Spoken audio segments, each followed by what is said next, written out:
exactly what the texter said. Evans, something feels off here. Your anger towards the idea of the Chiefs on Christmas Day seems like you're trying to compensate for what you said at the end of the season. Okay. Well, wait, real quick. You're a fraud. You're a disgrace. You're a joke. Not only at the end of the season, but also during the season when you're like, I hope the Chiefs win this week. So, well, did you not say that? Yes, but it was because. Well, wait a minute. A lot of stuttering going on there. What do you mean? The wife is like,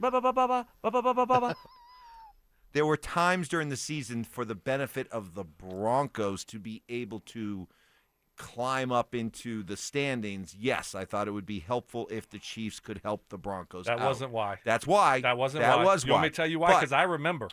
I remember why. Because the Broncos were playing them the next week, and you wanted them to win to feel better about themselves. Okay. And to overlook them. I was playing. That was why. So you just made something up. No. I did both reasons.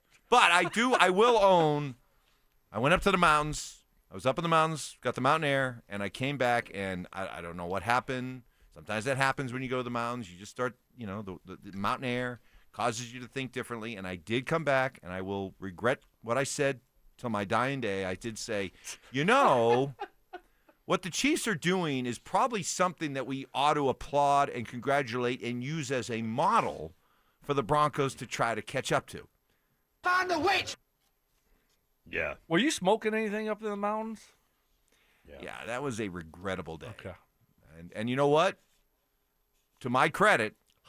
I love how this comes back. You're going to credit you're crediting yourself. He's an idiot fool. Please tell us. Please tell the magnanimous Mike Evans. Please fill us in on all the great things you did. To my credit, that didn't even last a full show. That by the end of the show, I said, because I blew that one. I broke your will. Yeah, no, I was ripping and I'm you glad and that you did. you. I'm glad that you did. The texters did as well.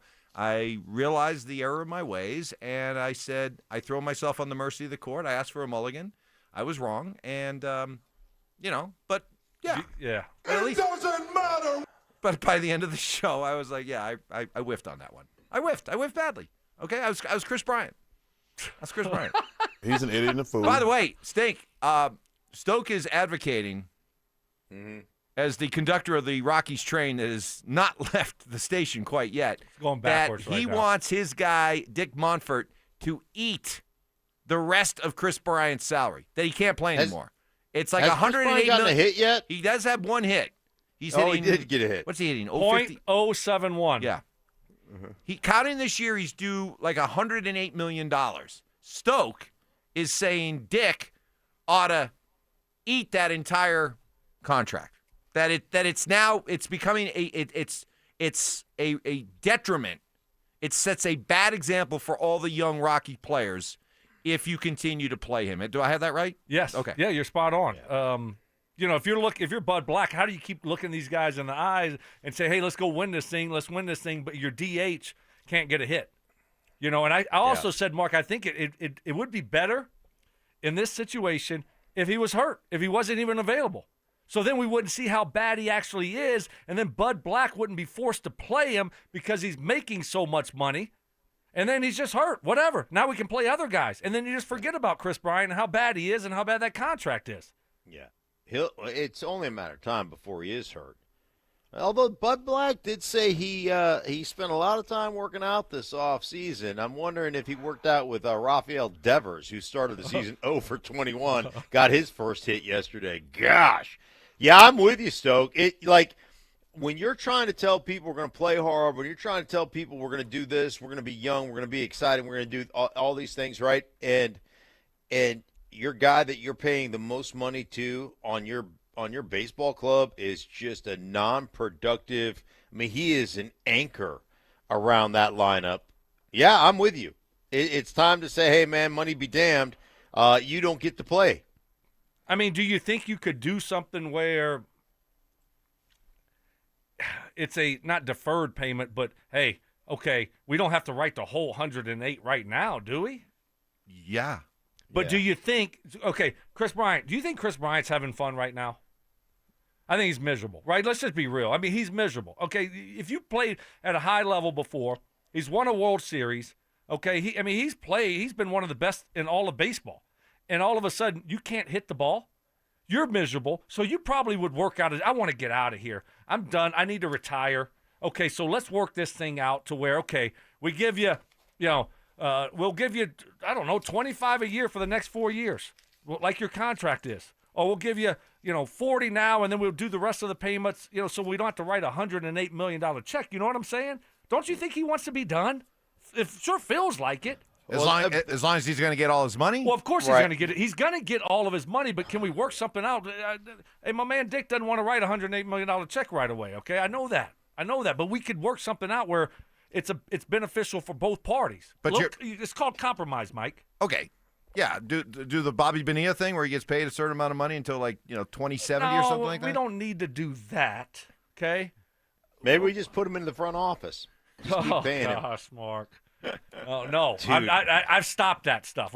That's done. That's done. Not on my watch. All right, I don't want to talk about Chris Bryant.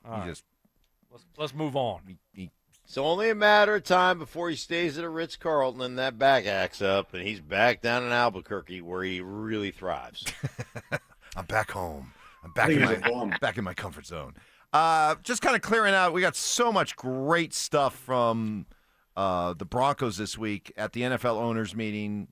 Great job done by Andrew Mason getting all this stuff. Johnny Fever putting it all together for us. And just kind of getting to some of the leftovers that we didn't get to yet. Here was George Payton talking about the guys from last year's draft class, that he's looking forward to in year 2. Oh, no doubt. Look at Nik Bonitto. Last year at this time, did we think Nik Bonitto would be an all-pro player? I don't think anyone would have said that.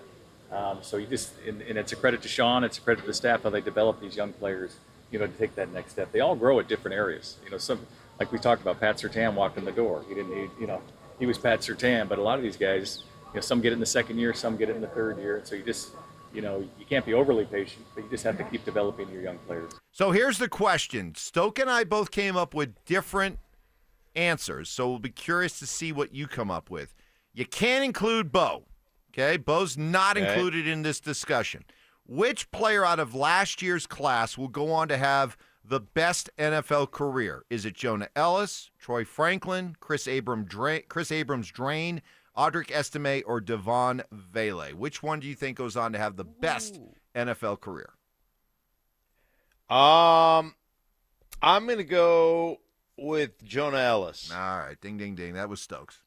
Yeah, I just think Jonah Ellis, one, he's got the history, the family history, and he's a really good player, and he's going to continue to get better, and he's going to get opportunity to be better, going to be opportunity to rush the edge. So I think it's going to be Jonah Ellis. See, I went with Troy Franklin, and I know Franklin frustrated Broncos country out there during the course of the season. There were times that he was wide open and he dropped long balls, or there was times that he was open and for some reason he and Bo Nix weren't connecting. But I choose to rather than look at, he dropped the ball or the ball was overthrown, I choose to look at that as a rookie who wasn't featured that much. He was open a lot. He was open to not make those plays. I'm confident that in year 2 and moving forward, he's only going to continue to build on his skill set, build on his route running, and add to those times that he's open, and therefore then make the big plays and take off. I think that I like Troy Franklin. I think there's a lot of upside there that I'm looking forward to see if he reaches. I hope you're right there, and he definitely improved throughout the course of the season, from training camp to the end of the season. Him and Bo have a connection. Bo likes him, and you're right. He was open a lot on some big plays down the football field. The guy has speed, and he did have moments and plays throughout the course of the year where I watched and said, oh, that's a nice route. Nice play, Troy. So there were some positives moving into his second year. Now with him hopefully feeling a little bit more comfortable in the offense, things are slowing down. Now hopefully he can take that next step. But I was with Mark on this. Jonah Ellis, pass rusher.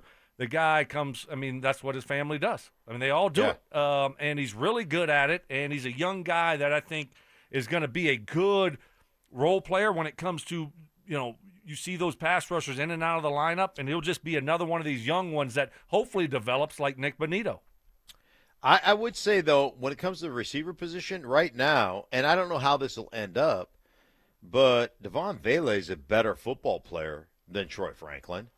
And, again, Vele, to me, has got a skill set that's always going to be coveted in this league. Guy that'll go across the middle, has got a big body, one of those dudes that doesn't necessarily have to outrun people to be effective.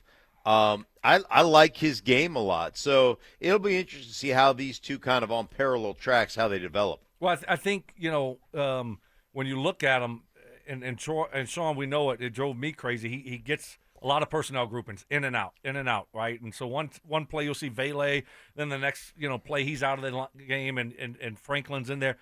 I think they're two different receivers. You're talking about a big body receiver in Vele, a guy that's going to be where he's supposed to be. He's a good route runner, got really good hands, dependable. And then Franklin's that speed guy, right? It's kind of like a boom or bust. So a little bit different wide receiver, smaller wide receiver.